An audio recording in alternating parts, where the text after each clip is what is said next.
ndio huyu. Stanza 2.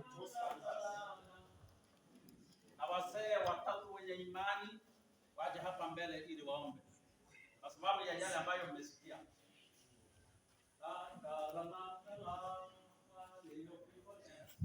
Walio kifoni, twende. Walio kifoni, nenda waponye, uwatoe walio shimoni.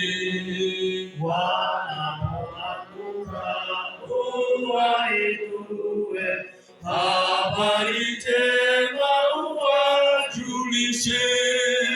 Walio kifoni, waokoeni, Mwokozi yupo huwangojea.